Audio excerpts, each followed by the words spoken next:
Hello students, आज हम EVS का अगला लेसन पढ़ने वाले हैं। अप यू गो मतलब हमें कहाँ जाना है, ऊपर जाना है। अभी इस लेसन में एक कैंप के बारे में बोला गया है, माउंटेनियरिंग कैंप, जो कि 2 फरवरी 1984 को हुआ था। तो ये जो कैंप है वो Nehru institute of mountaineering Uttarkashi में हुआ था। अभी इस माउंटेन में हम देखने वाले हैं कि क्या क्या अनुभव वो लोग करते हैं, क्योंकि जब हम माउंटेन हम कहीं कैंप पर जाते हैं तो कैंप पर जाने के लिए वो लोग किस तरह से रेडी हुए थे, उनको किस किस प्रॉब्लम्स को फेस उन्होंने किया, उनके बैग में क्या क्या कैरी किया और कितने सारे एडवेंचर्स जब भी हम किसी कैंप पर जाते हैं या फिर माउंटेनिंग में जाते हैं तो हमें बहुत सारे एडवेंचर्स वहाँ पे करने पड़ते हैं। तो वो बहुत ही ज़्यादा क्या होते हैं, जानलेवा होते हैं, इसीलिए उनको एडवेंचर बोला जाता है। तो ऐसे ही इन्होंने बहुत सारे एडवेंचर क्या किया इसमें करते हुए दिखाए हैं और उनकी बार बार जान भी क्या हुई है, बची है। तो चलिए आइए हम देखते हैं कि माउंटेन चढ़ते चढ़ते इनको किन एडवेंचरस को फेस करना पड़ा। We were at the mountaineering camp and were very excited। अब ये जो राइटर हैं वो बोल रहे हैं कि हम कहाँ हैं, माउंटेनियर कैंप में, और हम क्या है, बहुत ज़्यादा एक्साइटेड हैं। उसकी पिक्चर भी यहाँ पे दिखाई दे रही है। 20 of us were teachers from केंद्रीय विद्यालय एस। हम 20 टीचर्स हैं केंद्रीय विद्यालय से। There were other woman from banks and further institution. और बाकी जो वुमेन्स है वो कुछ बैंक्स में थी और कुछ अदर इंस्टीट्यूशंस में थी। Today was the second day of the camp. हमारा आज दूसरा दिन था, कैंप का दूसरा दिन था। In the morning as I got out of bed and put my foot down I scream in pain. जब मैं सुबह उठी तो जब मैंने मेरा पैर बेड से नीचे रखा तो मैं ज़ोर से चिल्लाई। क्यों चिल्लाई वो ज़ोर से? क्योंकि उसको पैर में बहुत ही बड़ा ज़्यादा दर्द हुआ, इसलिए वो दर्द से क्या हुई, चिल्लाई। स्क्रीम का मतलब होता है चिल्लाना और पेन का मतलब होता है दर्द। I remembered yesterday's 26 kilometre walk with the heavy rucksack on my back. और तभी उसे याद आता है कि उसने कल 26 किलोमीटर क्या किया था, एक बड़ा हेवी रुकसैक मतलब क्या होता है कि एक बैग जिसमें हम माउंटेन चढ़ने के लिए सारा सामान जो होता है, उसके साथ साथ हमारा ब्रेकफास्ट, खाने की कपड़े वगैरह सब हम कैरी करके हमें क्या करना पड़ता है, चढ़ना पड़ता है। तो उसको ये याद आया कि मैंने भी 26 किलोमीटर वॉक किया था हेवी रुकसैक के साथ। I was afraid to go back to that steep climb and the rough narrow path। मैं कैसे भूल सकती हूँ कि मैंने कितने बड़े बड़े पहाड़ चढ़े हैं और छोटे छोटे रास्तों से भी मैं चली हूँ, जो कि बहुत ही क्या थे, रफ थे। मतलब वहाँ पे हमारे जैसे डामरी रोड है वैसे नहीं रहते हैं। अगर ऐसे रहे तो कैंप में क्या ही मज़ा आएगा।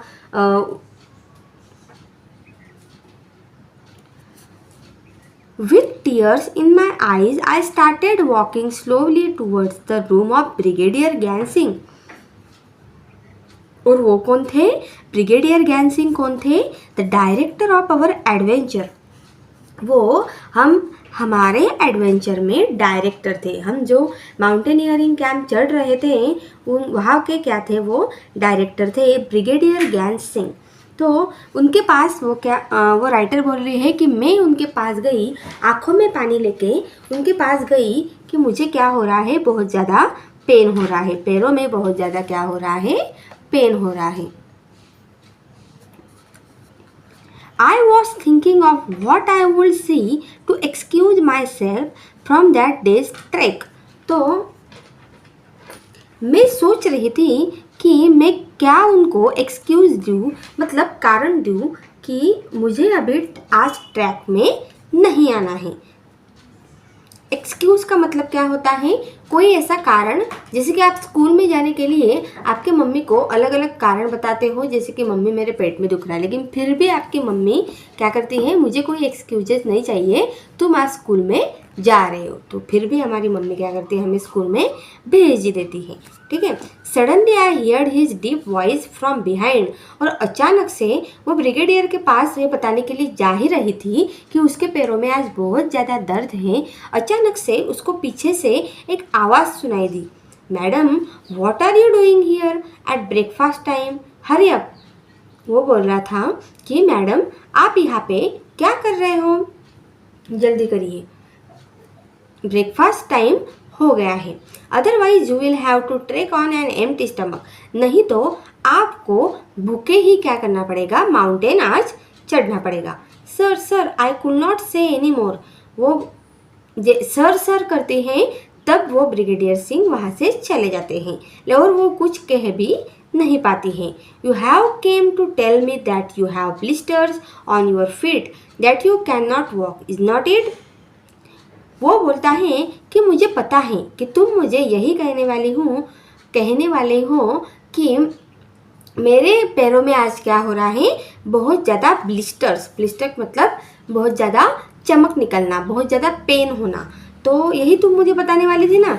यस सर, वो बोलती हैं यस सर। अभी देखो ब्रिगेडियर सिंह जो हैं उनको पहले ही पता चल गया कि ये मेरे पास क्यों आई है, क्योंकि उनके पास ऐसे बहुत से लोग आते होंगे जो बोलते होंगे कि आज मैं ट्रैकिंग पर नहीं आऊँगा, मेरा हाथ दुख रहा है, मेरा पैर दुख रहा है, किसी का सर दुख रहा है, तो ऐसे ही वो भी कुछ ना कुछ बता रही होगी। ऐसे ब्रिगेडियर सिंह क्या करते हैं, गेस करते हैं और उसे बोलते हैं कि that's is nothing new, now get ready quickly. वो बोलते हैं कि मुझे पता है तुम मुझे क्या बताने आई हो, लेकिन ये कुछ नया नहीं है, चलो जल्दी से रेडी हो जाओ। तो इस तरह से ब्रिगेडियर सिंह जो होते हैं वो उसे परमिशन वहीं पर रूम पर रुकने के लिए परमिशन नहीं देते हैं। देखो यहाँ पे हमें ब्रिगेडियर सिंह जी की पिक्चर यहाँ पे दी हुई है। I hung my head and rush back to get ready. वो क्या करती है, मेरा सर उसका सर नीचे झुकाती है और वहाँ से चले जाती है, नाराज़ होकर चली जाती है। I had just turn when I heard his voice again. मैं जैसे ही टर्न हुई मुझे अचानक से उनकी वॉइस फिर से सुनाई दी, listen madam you will lead group number 7। वो बोलते हैं कि मैडम सुनो कि आप क्या कर रहे हो, ग्रुप नंबर 7 को लीड कर रहे हो। मतलब लीडर क्या होता है, लीडर का काम क्या होता है कि ग्रुप के सारे मेंबर्स को लेके चलना, उनकी देखभाल करना, उनको सपोर्ट करना माउंटेन चढ़ने के लिए। ठीक है, तो ये लीडर का काम होता है। You will have to help any member who has difficulty climbing the mountain। वो बोल रहे हैं, ब्रिगेडियर सिंह उसे बोल रहे हैं कि तुम्हें क्या करना है, तुम्हारे ग्रुप में जितने भी मेंबर्स हैं जिनको चढ़ने में डिफ़िकल्टी आएगी उनको तुम्हें क्या करना है, हेल्प करना है।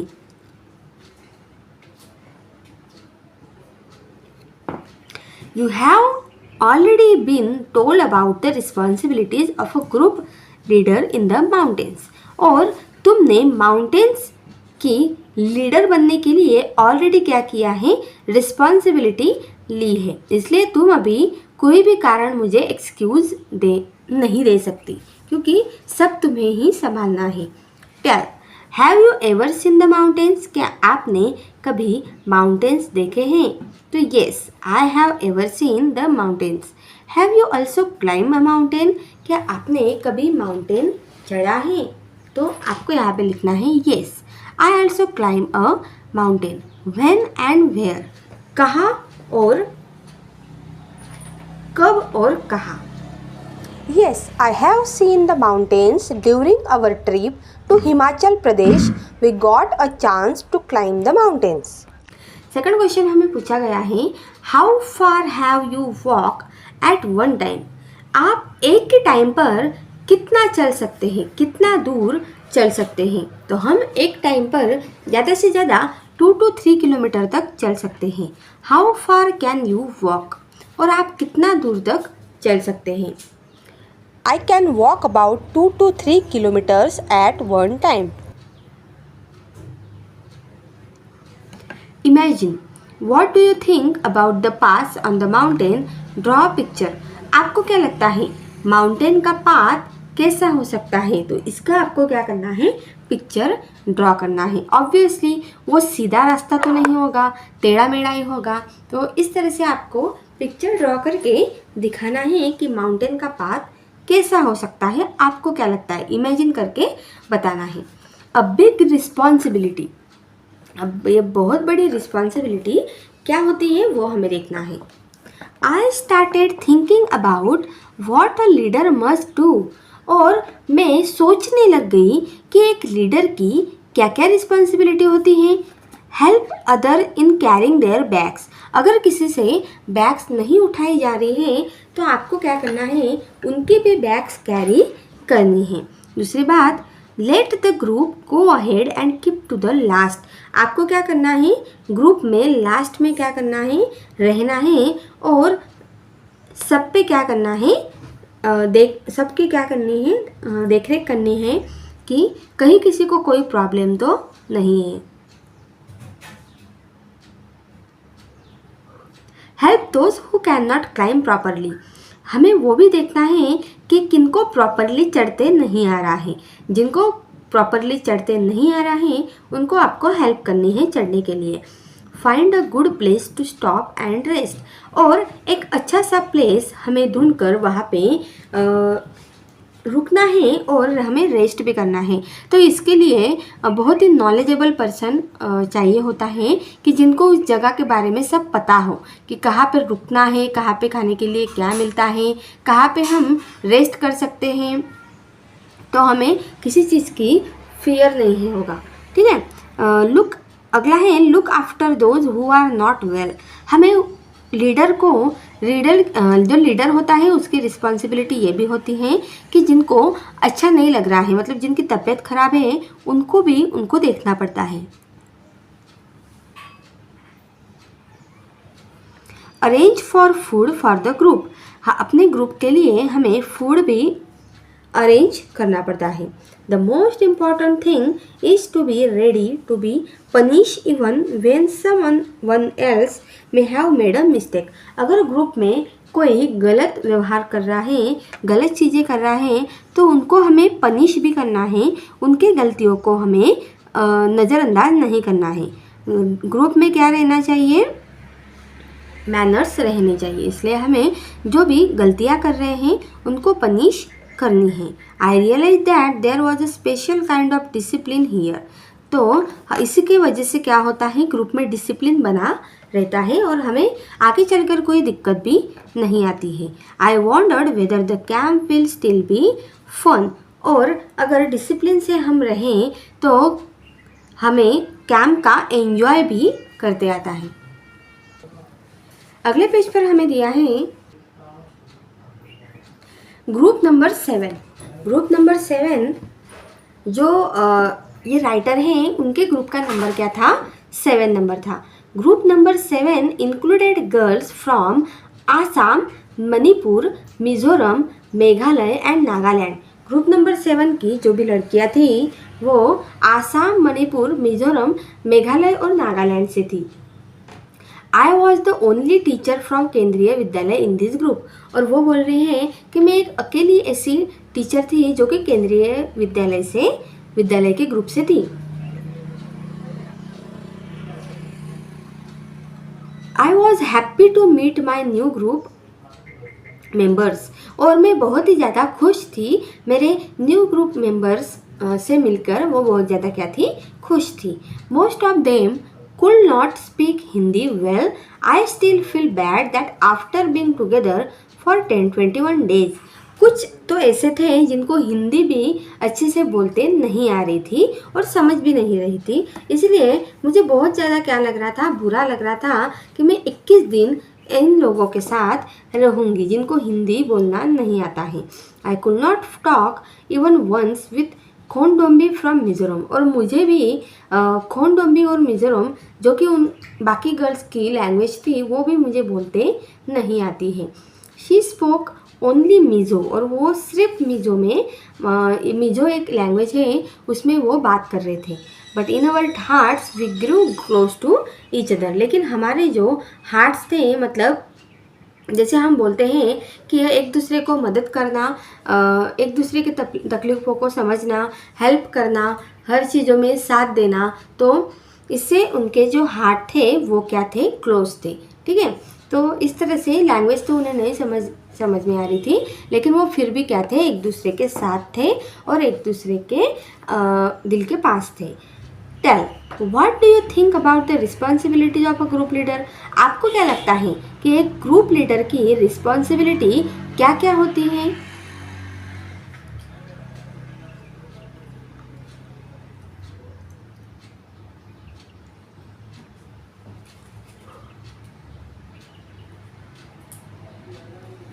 अगला क्वेश्चन दिया है, how will you feel if you were made a leader in such a camp? आपको कैसा फील होगा अगर आपको किसी कैंप का लीडर बना दिया जाए तो? I will feel highly fortunate for getting such a responsibility. What does a monitor in your class have to do? आपके क्लास का मॉनिटर क्या करता है?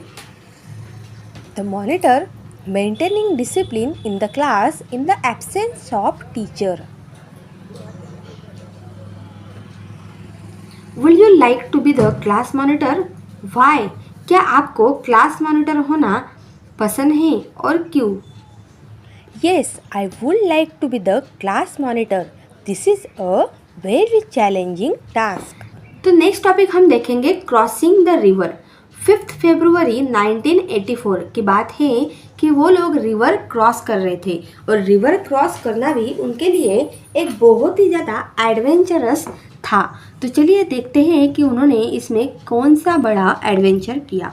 We got vitamin C, iron tablets and hot chocolate milk with our breakfast. Breakfast में उन्होंने क्या क्या लिया? तो ब्रेकफास्ट में उन्होंने लिया विटामिन सी लिया, आयरन टैबलेट्स ली और हॉट चॉकलेट मिल्क उन्होंने ब्रेकफास्ट में पिया। This were given for strength and to keep us warm in the cold. क्योंकि ये सारी चीज़ें जैसे कि विटामिन सी, आयरन टैबलेट्स और हॉट चॉकलेट मिल्क, ये सारी चीज़ें उनको क्या देती हैं? स्ट्रेंथ देती हैं और ठंडी में गर्मी उनके शरीर में बनी रहती है।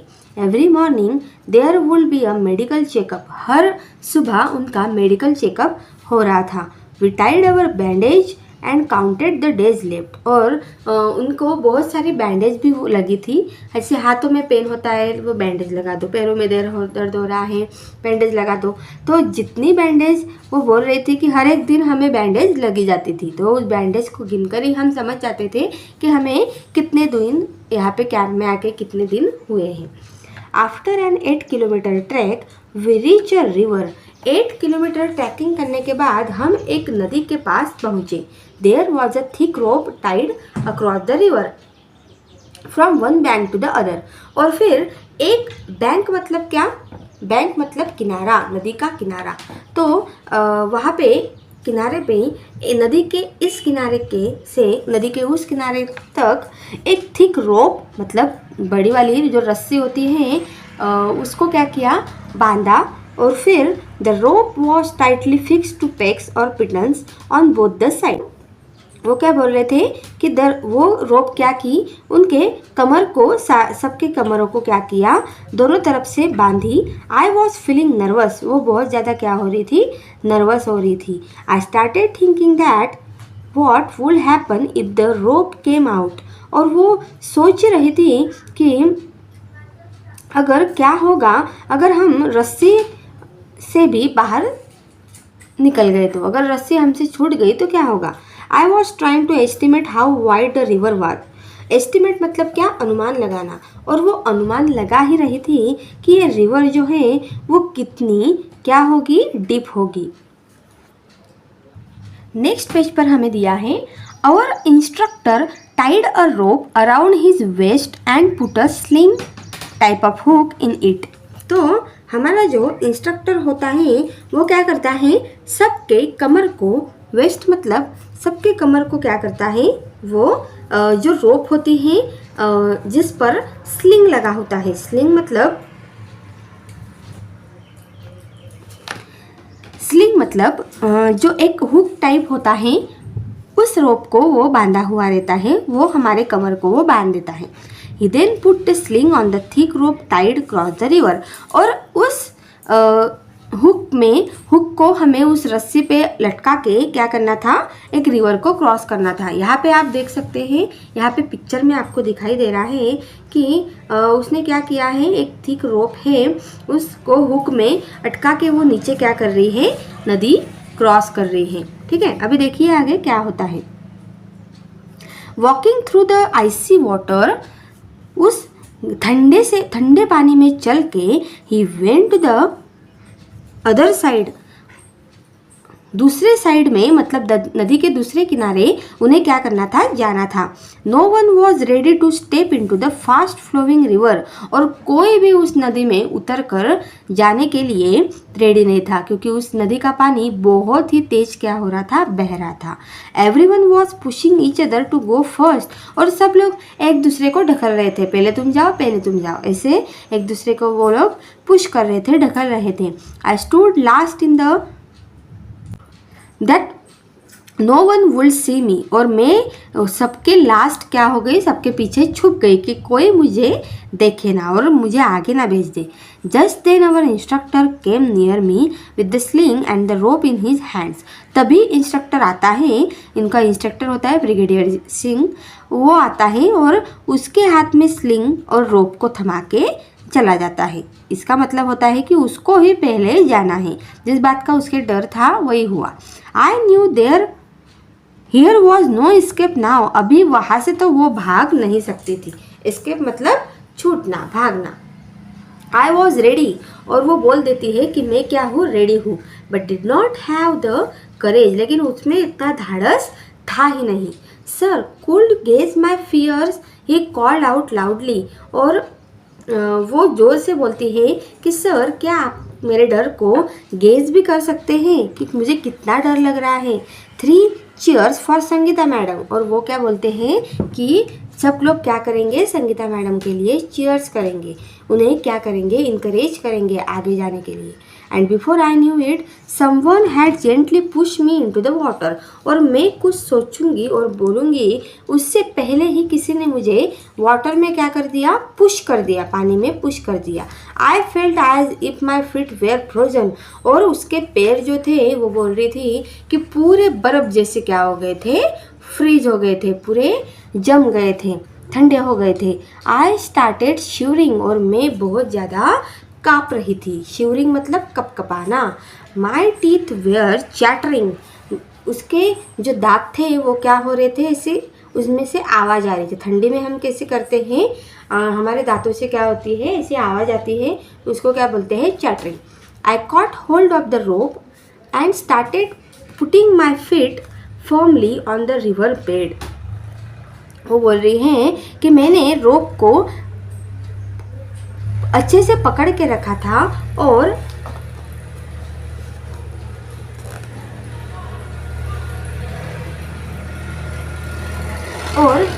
तब मैंने रिवर में क्या किए, मेरे जो पैर हैं उनको नीचे उनको डाला। As I walk further in, और वो वॉक करने लगी। द रिवर गॉट डीपर, लेकिन रिवर क्या थी, नदी क्या थी, बहुत ज़्यादा डीप थी, बहुत ज़्यादा खोल थी। And slowly the water reach up to my neck, और धीरे धीरे वो जो पानी था वो उसके नेक तक, मतलब उसके मान तक पहुंच गया। In the middle of the river I lost my balance and I started sleeping. और जब वो रिवर के मिडल में पहुंची, उसका बैलेंस पूरी तरह से गुम गया और वो स्लिप हो गई। आई वॉज सो स्केयर्ड, वो बहुत ज़्यादा स्केयर्ड मतलब डर गई। एंड फेल्ट सो कोल्ड, और उसको बहुत ज़्यादा ठंडी भी बज रही थी। That the rope slip from my hands, started shouting for help, और उसके हैंड से रस्सी भी छूट गई। अभी ऐसी कंडीशन उसकी हो गई थी कि उसके नेक तक पानी आ गया था, उसके पैर पूरे तरह से ठंडे हो गए थे, उसको बहुत ज़्यादा ठंडी बज रही थी और वो बहुत ज़्यादा डर गई। इसकी वजह से वो डर गई कि नदी क्या है, बहुत ज़्यादा डीप है और ज़ोर ज़ोर से वो चिल्लाने लगी क्योंकि उसके हाथ से रस्सी भी छूट गई थी। हेल्प हेल्प, इस तरह से वो ज़ोर ज़ोर से चिल्लाने लग गई। I was sure I would be carried away by the river, और वो श्योर थी कि मैं रिवर में क्या आ गई हूँ, बहुत ज़्यादा दूर आ गई हूँ। But no, I found that I was tied with the rope to the sling, लेकिन वो नदी में गिरेगी नहीं क्योंकि उसको एक रस्सी से बांधा हुआ था। Hold the rope, I could hear the shouts, और वो जो लोग थे उसके ग्रुप मेंबर्स, वो ज़ोर ज़ोर से चिल्लाने लगे कि तुम क्या करो, रोप को पकड़ो। I somehow managed to get hold of the rope, मैंने कैसे तो भी मैनेज करके, हैंडल करके रोप को क्या कर लिया, पकड़ा। And pull myself forward, और आगे की तरफ मैं अपने आप को खींचने लग गई।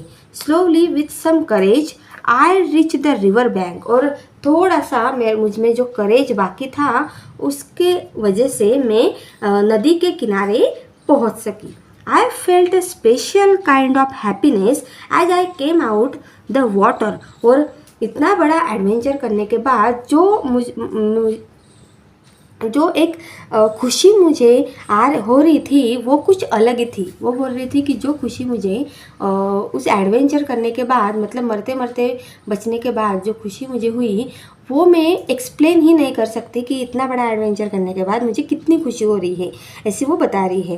Now standing on the bank I was calling out the others to hold the rope tightly, और मैं क्या कर रही थी, नदी के उस किनारे मैं जब पहुंची तब मैं बाकी लोगों को भी मैंने बताया कि अच्छे से रोप को क्या करो, टाइटली पकड़ लो। I knew that this confidence was a result of facing a challenge with courage, और वो जो कॉन्फिडेंस उसके चेहरे पे दिख रहा था वो बहुत बड़ा एडवेंचर करने के बाद ही दिखाई देता है, और वो उसके चेहरे पर दिखाई दे रहा था कि उसने क्या किया है, बहुत बड़ा ढाढ़स किया है।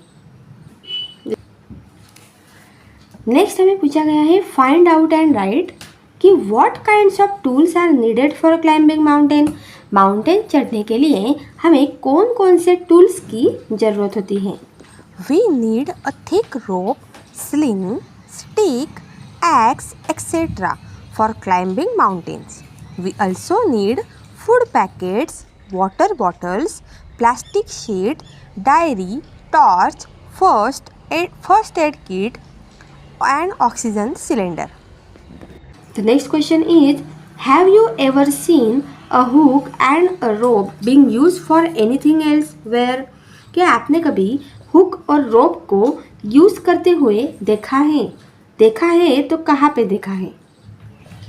Yes, I have seen a hook and rope for drawing water from a well. I have also seen hook and rope being used for rescuing people. मतलब वेल से पानी निकालने के लिए हुक और रस्सी की ज़रूरत पड़ती है। नेक्स्ट क्वेश्चन है what else can we use if we want to cross a river in the mountains. Mountain की नदी को क्रॉस करने के लिए किन चीज़ों की ज़रूरत पड़ती है। तो माउंटेन की नदी क्रॉस करने के लिए for crossing a river in the mountains we need thick rope, sling and pitons. हमें रस्सी, स्लिंग और पिटन्स की ज़रूरत। Next question is why do we need extra energy on the mountains. पर्वतों पर चढ़ने के लिए हमें एक्स्ट्रा एनर्जी क्यों लगती है। While climbing the mountains, we need to rise against a gravitational force. We also need to walk on a rough surface. That is why we need extra energy on the mountains. हम जब mountains पर चढ़ते हैं तब हमें gravitational force मतलब गुरुत्वाकर्षण शक्ति के विरुद्ध जाना पड़ता है, इसलिए हमें ज़्यादा ताकत जो है वो लगती है। चढ़ने के लिए हमें ज़्यादा कोशिश करनी पड़ती है। और इतना ही नहीं तो वहाँ पे माउंटेन्स पे रफ सरफेस होता है, सीधे चढ़ाई नहीं की जा सकती है, इसीलिए हमें ज़्यादा से ज़्यादा टाइम वहाँ पे लगता है और एनर्जी भी बहुत ज़्यादा लगती है। Next question, have you ever heard of anyone who has done something adventurous? What? क्या आपने कभी किसी और के बारे में इस तरह के एडवेंचर करते हुए सुना है? और क्या Yes, सुना one है? of my friends is fond of river rafting, which is an adventurous sport. Have you ever done anything adventurous? If yes, tell you. Class right about it in your own words. क्या आपने कभी इस तरह के adventurous किए हैं? अगर हाँ, तो आप अपने लैंग्वेज में अपने दोस्तों को आपको क्या करना है, बताना है। अभी हम नेक्स्ट टॉपिक देखने वाले हैं रॉक क्लाइंबिंग। अभी नदी तो पार हो गई, अभी उनको बहुत बड़ा पत्थर क्या करना था, चढ़ना था। देखो यहाँ पे पिक्चर में हमें दिखाई दे रहा है कि वो क्या कर रहे हैं, बहुत बड़ा पत्थर चढ़ रहे हैं। We had to climb 50 kilometre to reach Tekla village. और उन्होंने 50 किलोमीटर तक वो चढ़े और वो टेकला विलेज के पास पहुंच गए। और वो टाइम था 10 फरवरी 1984। It was at a height of 1600 metres. और उसकी हाइट कितनी थी? 1600 मीटर थी।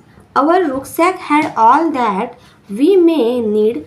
हमारे जो रुकसैक था उसमें जितनी हमें ज़रूरत की चीज़ें थी, जैसे कि food packets, water bottle, rope, hook, plastic sheet, diary, torch, towel, soap, windcheater, whistle, glucose, jaggery, chana and some other snacks, वो सब उनके रुकसैक में उन्होंने रखा हुआ था। We could see fruits and vegetables growing in the step fields. और वहाँ पे उनको एक खेती दिखाई दी जहाँ पे बहुत सारे फ्रूट्स और वेजिटेबल्स भी थे। We saw colonel Ram Singh standing on a 90 meters high flat rock with pegs and ropes. वहाँ पे उनका जो कर्नल था, वो colonel Ram Singh 90 meter high flat rock पर, मतलब जो जहाँ पे फ्लैट पत्थर है जो कि 90 मीटर ऊपर था, वो वहाँ पे रोप लेके, रस्सी लेके खड़ा था। We had been told to first observe and rock carefully and identify holds. हमने सबसे पहले उस पत्थर को आइडेंटिफाई किया और केयरफुली उसको ऑब्जर्व किया कि हमें चढ़ना कैसे है।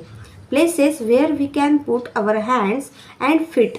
और हमें हाथ कहाँ पे रखना है, हमें पैर कहाँ पे रखने हैं, ये सब उन्होंने क्या किया, उस रॉक को अच्छे से पहले आइडेंटिफाई करके फिर तय किया।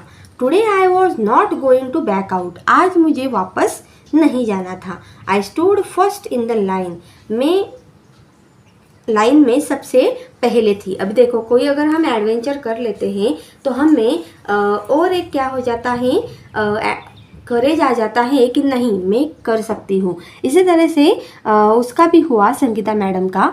रिवर को क्रॉस करते वक्त वो बार बार मौत से बची हैं। तो उन्होंने फाइनली रिवर को क्रॉस कर दिया, तो उनमें बहुत ज़्यादा क्या हो गई, अभी हिम्मत आ गई थी। इसलिए वो बोल रही थी कि अब मैं लाइन के पीछे नहीं खड़ी रहूँगी, अब मैं सबसे पहले जाने वाली हूँ। Our instructor tied a rope around his waist. और उनका जो इंस्ट्रक्टर था, कौन था वो? Yes, brigadier Singh. वो क्या करता है, जो रोप होता है, जो रस्सी होती है, वो उनके कमर को बांधता है। He put the sling and held the thick rope which was hanging. और जो बड़ी सी रस्सी होती है उनको वो पकड़ते हैं और फिर से चढ़ने लग जाते हैं। He started climbing as he was running up. I also put my sling but as I took my first step I slip. मैं उस रस्सी पर, और वो बोल रही थी कि मैंने जैसे ही रस्सी को पकड़ा और उस पर चढ़ने के लिए उस पर हैंग हुई, तभी फर्स्ट स्टेप मैंने जैसे ही लिया वो वहाँ पे स्लिप हो गई। And there I was swinging from the rope. और वो रस्सी से लटकने लग गई। Keep your body at an angle of 90 degree while climbing I heard. और तभी उसे सुनाई दिया कि आपकी जो बॉडी है वो 90 डिग्री एंगल पर रखिए, तभी आपको क्या होगा, चढ़ते आएगा। Keep your back straight, do not bend. आपकी जो बैक है वो स्ट्रेट रखिए बेंड मत कीजिए, नहीं तो आपको चढ़ते नहीं आएगा। ये उनका जो ब्रिगेडियर सिंह थे उनके डायरेक्टर वो बता रहे थे। Keeping this in mind I imagine the rock as flat ground and started to climb up. वो इमेजिन कर रही थी कि काश ये रॉक जो है वो फ्लैट होता तो मैं कितने अच्छे से उस पर चढ़ पाती। या फिर again while coming down we had to use the rope in a special way called rappelling. I did this with the same fearlessness. और उस रोप को यूज़ करके वो चढ़ रहे थे, उसे क्या बोला जाता है, रैपलिंग बोला जाता है। और उससे उनका सारा डर जो था वो निकल चुका था। Have you ever climb a tree? क्या आपने कभी कोई पेड़ पर चढ़ा है? कोई पेड़ चढ़ा है? How did you feel? तो आपको कैसा फील हुआ? Were you scared? क्या आप डर गए थे? Did you ever fall? क्या आप नीचे गिर गए थे? Yes, I climbed a guava tree during my vacations at a village. It was adventurous. I felt somewhat scared. I have never fallen from a tree. हाँ, आप ऐसे भी लिख सकते हो कि मैं जब गाँव गया था तब मैं एक गावा ट्री पर चढ़ा था और तब मुझे बहुत ज़्यादा डर भी लगा था, लेकिन जब मैं नीचे उतरा तो मुझे एक फीलिंग हुई कि मैंने बहुत बड़ा एडवेंचर किया है। Have you ever seen someone climb a small wall? क्या आप किसी छोटी दीवार पर चढ़े हो? What do you think is the difference between climbing a wall and climbing a high rock? तो ऐसे दीवार पर चढ़ना और किसी बड़े से पत्थर पर चढ़ना, आपको क्या लगता है इसमें क्या डिफरेंस है? Yes, there is a difference between hanging a small wall and hanging a large wall. And the biggest thing is hanging a big stone, because a lot of hard work is required to hanging a big stone. छोटी दीवार चढ़ने में और बड़े से पत्थर को चढ़ने में बहुत डिफरेंस होता है, क्योंकि छोटी दीवार हम आराम से चढ़ सकते हैं, लेकिन बड़े से पत्थर को चढ़ने के लिए बहुत ज़्यादा हार्ड वर्क करना पड़ता है, बहुत ज़्यादा मेहनत करनी पड़ती है और एनर्जी भी बहुत ज़्यादा लगती है और इसमें बहुत खतरा भी होता है। नेक्स्ट टॉपिक हमें दिया है अ फनी इंसिडेंट। अभी उनके साथ एक बहुत ही मज़ेदार इंसिडेंट होता है 14 फरवरी 1984 में। तो ये फनी इंसिडेंट क्या होता है वो अब हम देखने वाले हैं। इट वॉज इवनिंग, वो शाम का टाइम था। Khondombi was feeling hungry. We did not have anything to eat. हमारे पास खाने के लिए कुछ भी नहीं था और हमें बहुत ज़्यादा भूख लगी थी। She jump over the fence and got into a field. She quickly plug 2 big cucumbers and come back. तो वो क्या करती हैं, उस फील्ड में जहाँ पे फ्रूट्स और वेजिटेबल्स उगे हुए रहते हैं वहाँ पे जंप करती हैं और 2 कुकुम्बर तोड़ के लेके आती हैं। Just then a woman came from behind and caught hold of her bag. और वहाँ से एक औरत आती है उसके पीछे से और उसके बैग को पकड़ती है। She started saying something to Khondombi in her own language. और वो कुछ खोंडोम्बी जो विलेज होता है वहाँ पर, तो वो खोंडोम्बी लैंग्वेज से उसको कुछ कहती है, लेकिन उसे कुछ समझ में नहीं आता है। We could not understand that she was saying. वो क्या कह रही थी, खोंडोम्बी लैंग्वेज में वो क्या कह रही थी उसे कुछ भी समझ में नहीं आता है। Khondombi was trying to explain in her Mizo language which we could not understand. तो खोंडोम्बी वाले मिजो लैंग्वेज में भी समझा रहे थे, लेकिन उनको कुछ भी समझ नहीं रहा था। I tried to explain in Hindi but neither of them could understand it. मैं उन्हें हिंदी में एक्सप्लेन कर रही थी, लेकिन उनको भी कुछ समझ में नहीं आ रहा था। Finally I folded my hands to say that we were sorry. और फाइनली उसने हाथ जोड़ के उन्हें कहा कि sorry. By then our group had gone for ahead. It was already dark. हमारा ग्रुप जो था वो थोड़ा सा पीछे रह गया था और वहाँ पे बहुत ज़्यादा क्या हो गया था, अंधेरा भी हो गया था। I thought we had lost our way. और वो सोच रहे थे कि हम क्या हो गए, यहाँ पे कहीं पे गुम हो गए हैं। Now we were really scared. और अभी उनको बहुत ज़्यादा डर लग रहा था। We could not see anything even with our torches. और हमें टॉर्चेस के अलावा कुछ टॉर्चेस की रोशनी के अलावा कुछ भी दिखाई नहीं दे रहा था। I started sweating even though it was cold. इतनी ठंडी में भी उन्हें पसीना आ रहा था क्योंकि वो बहुत ज़्यादा डर गए थे. I tightly held Khondombi's hand. I called out loudly, "Where are you all? Can you hear me?" My voice echoed in the mountains. हम सब क्या करते हैं, एक दूसरे का हाथ पकड़ लेते हैं और मैं ज़ोर ज़ोर से चिल्ला के बोलती हूँ कि आप सब कहाँ हो, क्या आप मुझे सुन रहे हो. तो ये हमारी जो वॉइस होती है वो बड़े बड़े माउंटेन्स में, बड़े बड़े पर्वतों में क्या होती है, रिपीट हमें पहुँचती है. तो वैसे उसका भी हो रहा था. We both started to whistle loudly and flash our torches. और हम दोनों क्या कर रहे थे, उनके पास जो भी विसल थी वो ज़ोर ज़ोर से बजा रहे थे और टॉर्च क्या कर रहे थे, फ्लैश कर रहे थे. In my Probably class, the my group friend had is knowing noticed only Hindi, not that we Marathi, so were we are missing. talking और finally only in उनके Hindi. group को समझ में आ ही जाता है कि वो क्या हो गए हैं, कहीं पे मिसिंग हो गए हैं, गुम हो गए हैं. We heard some whistles at a distance. I understood the signal. और कुछ I use a map में when I उनको forgot whistles my की way. आवाज़ आती है कुछ डिस्टेंस में और वो समझ जाते हैं कि ये क्या है, सिग्नल है. We held each other's hand tightly and waited. और वो एक दूसरे का हाथ टाइटली पकड़ लेते हैं और आगे चलते हैं और वेट करते हैं. Khondombi felt that we should keep talking. She started singing a Mizo song loudly. और जो खोंडोम्बी होते हैं वो मिजो सॉन्ग में ज़ोर ज़ोर से क्या कर रहे थे, गाना गाते हुए रहते हैं. After some time we saw them coming towards us. At last we were with the group again. और बहुत देर बाद, कुछ देर बाद वो उनके ग्रुप को दिख जाते हैं और फिर से वो ग्रुप में क्या हो जाते हैं, ऐड हो जाते हैं. Tell, is there anyone in your class whose language you do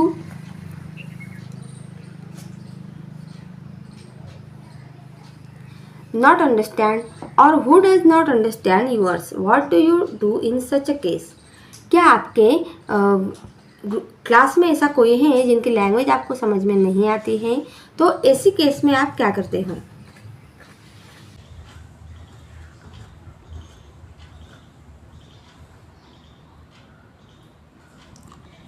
next, have you ever lost your way?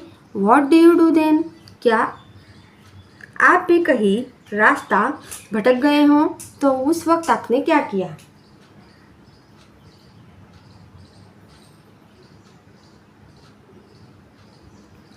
What do you think Khondombi would have sung loudly? आपको क्या लगता है खोंडोम्बी जोर जोर से गाना क्यों गा रहे थे?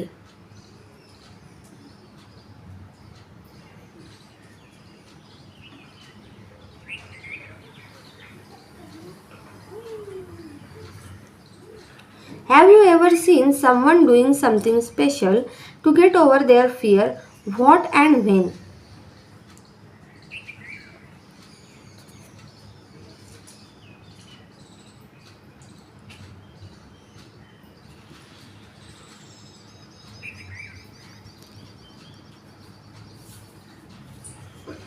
Try. Ask your friend a book without speaking.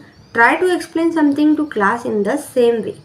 अभी नेक्स्ट टॉपिक हमारा जो है वो है अ स्पेशल गेस्ट.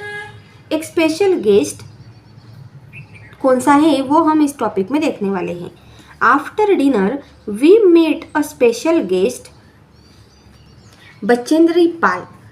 15 फरवरी 1984 का दिन था और वो जब डिनर करते हैं तो वो एक स्पेशल गेस्ट से मिलते हैं जिनका नाम है बचेंद्री पाल.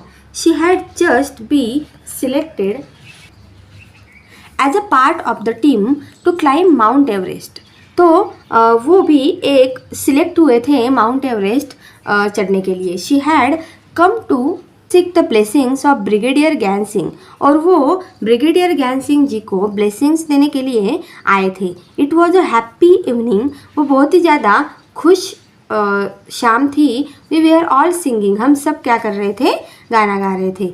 Bachendri also join us the singing and dancing on the famous पहाड़ी सॉन्ग बेदू पैको, बारह मासा, कफल पाको चैता, मेरी छलैया. तो इस तरह के जो गाने थे और डांस थे वो लोग वहाँ पे कर रहे थे. At that time we had no idea that Bachendri will become the first Indian woman to reach mount Everest and create history.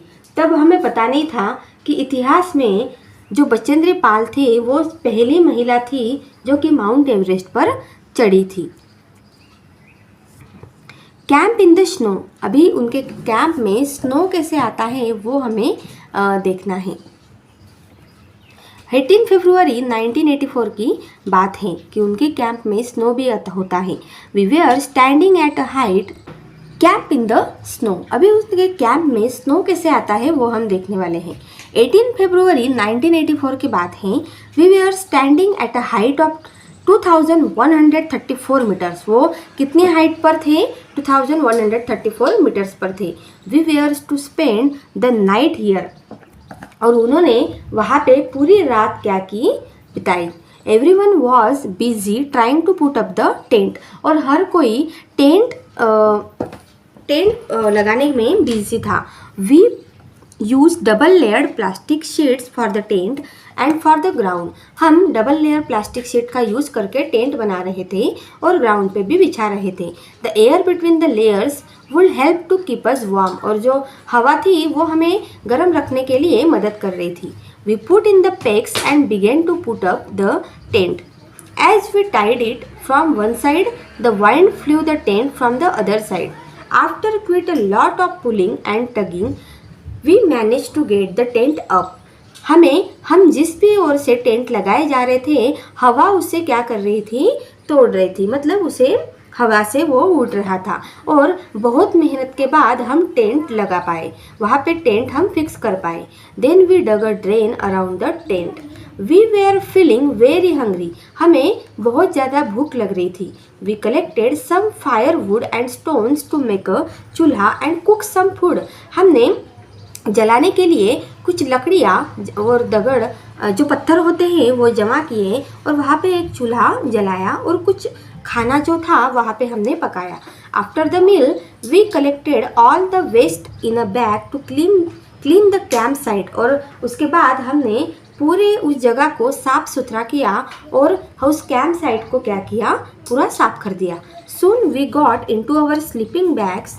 I was not sure if I will be able to sleep in it, हमारे पास जो sleeping bags थी हम बिल्कुल भी sure नहीं थे कि हमें उसमें नींद आएगी या नहीं आएगी। I was not sure if I could be able to sleep in it.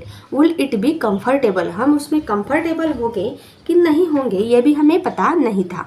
Will I not feel cold? वैसे तो हमें ठंडी नहीं लग रही थी, but the bags were filled with soft feathers which help in keeping us warm, क्योंकि bags में कुछ जो फिदर्स थे उससे हमें क्या हो रही थी? गर्मी महसूस हो रही थी। We were all very tired, हम सब बहुत ज़्यादा थक गए थे। So very soon we fell asleep, इसलिए हम बहुत जल्दी क्या हो गए? सो गए।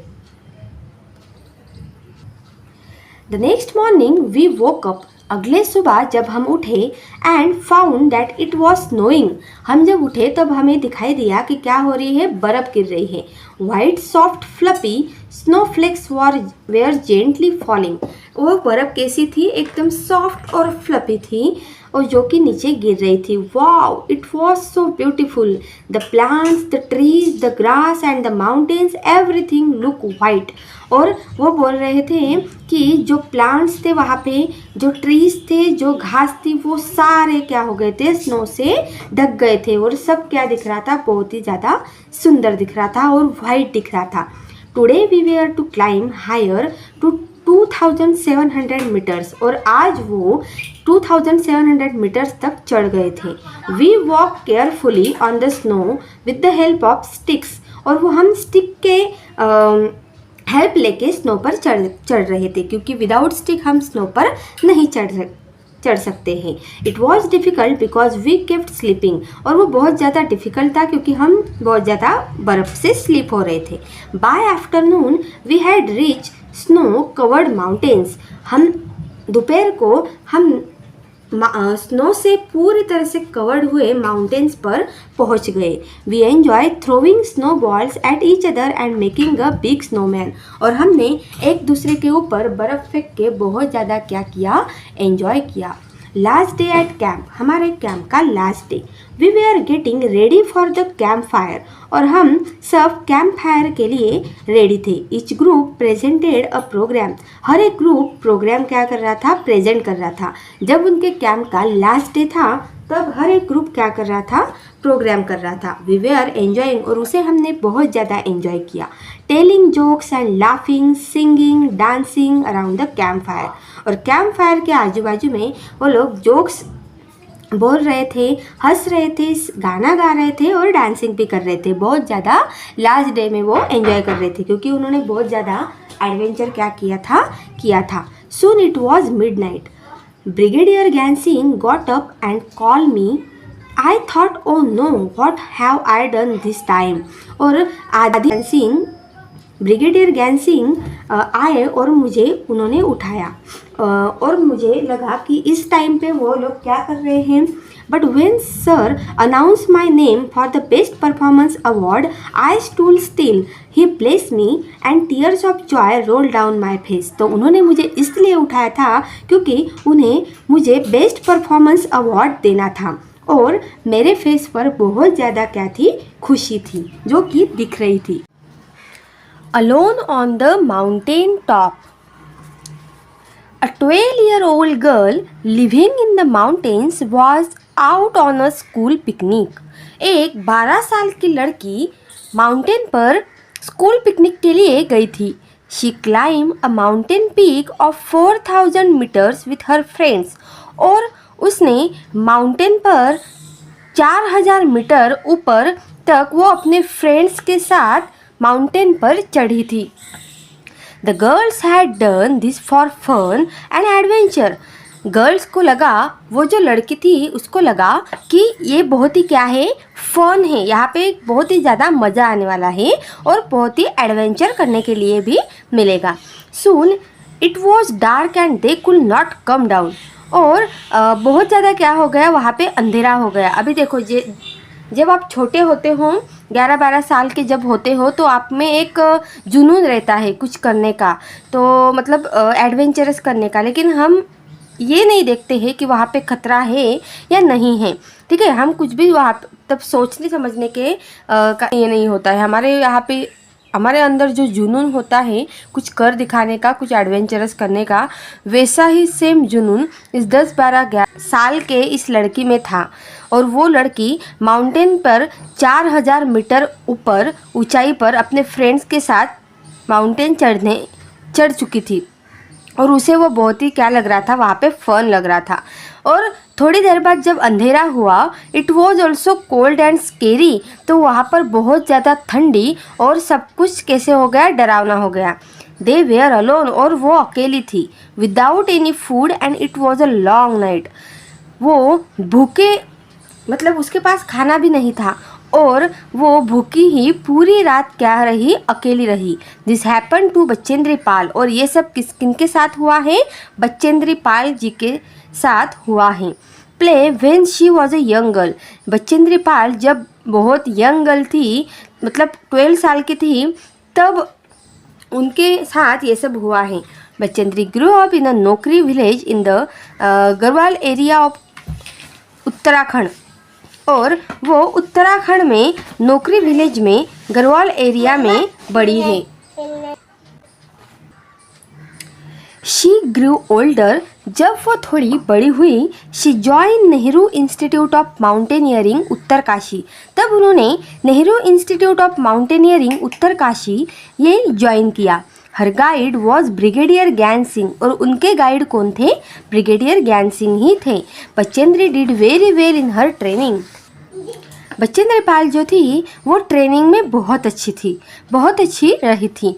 She started to train woman in mountaineering courses, और वो माउंटेनियरिंग कोर्स मतलब जो वुमेंस थी जिनको माउंटेन चढ़ना था, उनको वो कोर्सेज देने लगी। In 1984 Bachendri was selected as a team member to climb the Mount Everest, और 1984 में बचेंद्री पाल माउंट एवरेस्ट चढ़ने वाले टीम में सिलेक्ट हुई। ठीक है, तो देखा आप लोगों ने, एक 12 साल की बच्ची ने इतना मतलब एडवेंचर किया था कि बड़ी होकर वो उस माउंटेन चढ़ने वाली टीम में ज्वाइन हो गई, सिलेक्ट हो गई।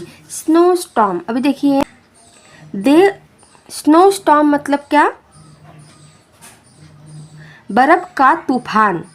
There were 7 women in that 18 member team. 18 member team में 7 वुमेन्स थी। On the night of 15 May the team was very tired after having reach a height of 7,300 metres. रात को 15 मई के रात को पूरी टीम बहुत ही थकी हुई थी, और क्योंकि वो 7,300 मीटर ऊंचाई तक चढ़ चुके थे। The team put up their tents and went to sleep. पूरी टीम बहुत ही थकी हुई थी, इसलिए उन्होंने टेंट लगाए और वो सो गए। अराउंड मिडनाइट, आधी रात को, they heard a loud sound and then a bang. उन्हें कुछ बहुत ही बड़ा आवाज़ सुनाई दी, बहुत ही बड़ी आवाज़ सुनाई दी, और कुछ तो भी बैंग हुआ, मतलब कुछ तो भी जोर से गिरा। Before they were fully awake the tent flew off and something very heavy hit them. जैसे ही उनको पूरी तरह से वो जग जाए, पूरी तरह से वो लोग जगे भी नहीं थे, तभी उनका जो टेंट था वो उड़ गया, और बहुत ही मतलब जोर से उनको झटका लगा। There was a terrible snow storm, और वो बहुत ही भयानक बर्फ का तूफान था। Bachendri was almost buried under the snow and was hurt on the head. और जो बचेंद्री पाल थी वो स्नो के तूफान में आ गई, और उनके सर को बहुत जोर से कुछ तो भी लग गया। Many of the team members were also injured, और टीम के सारे मेंबर्स बहुत ही क्या हो गए, जख्मी हो गए। The others used snow picks and axes to dig out those who had been buried under the snow, और बाकी लोग, जो लोग स्नो के अंदर पूरी तरह से दब गए थे, उनको निकालने में लग गए। The rest of the team members returned to base camp, but Bachendri went ahead. पूरी टीम मेंबर जो थी वो बेस कैंप में वापस आ गई थी, लेकिन बचेंद्री जो थी वो पीछे ही थी। सारे जो टीम मेंबर्स थे वो रिटर्न गए, लेकिन बचेंद्री पाल ने हार नहीं मानी।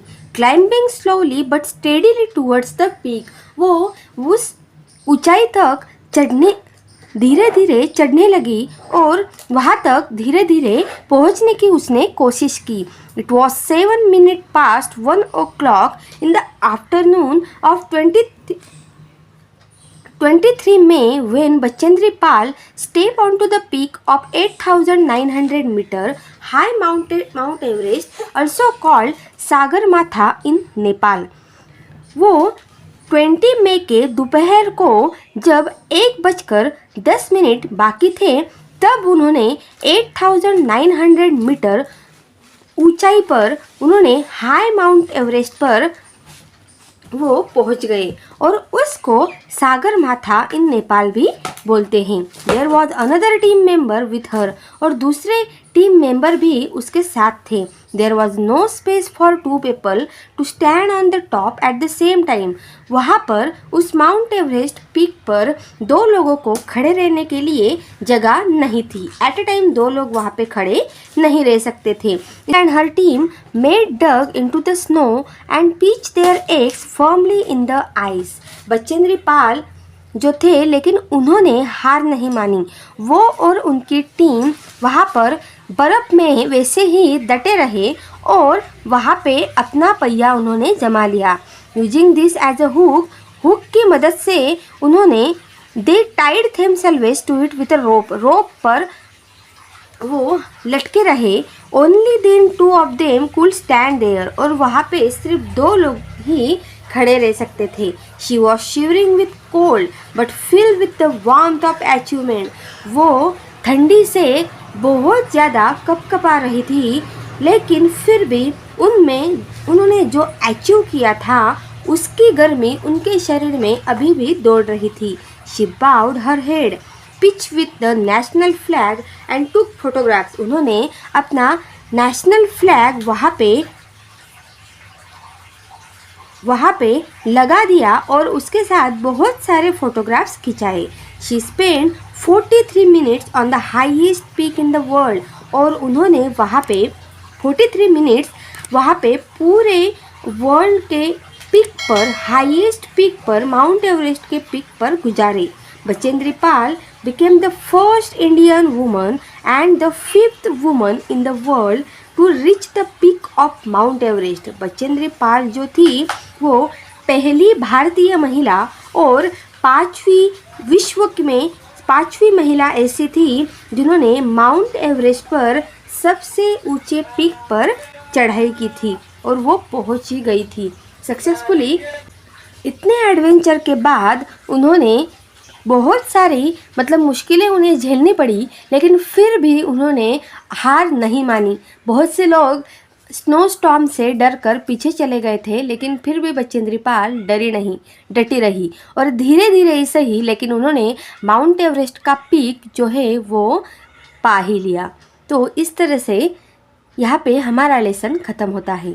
बहुत ही एडवेंचरस एंड बहुत ही ये लेसन जो था बहुत ही हेल्पफुल था हमें आगे बढ़ने के लिए हमें मोटिवेट इस लेसन से हम हो सकते हैं। पे हमारा लेसन जो है वो ख़त्म होता है। तो ये लेसन मैं सुनकर और मेरे साथ पढ़ाई कर आपको कैसा लगा मुझे लाइक और कमेंट करके ज़रूर बताइए। और ऐसे ही मेरे साथ हमेशा पढ़ाई करने के लिए और मेरे और वीडियोस देखने के लिए मेरे चैनल को लाइक और सब्सक्राइब करना मत भूलिए। तब तक के लिए बाय बाय।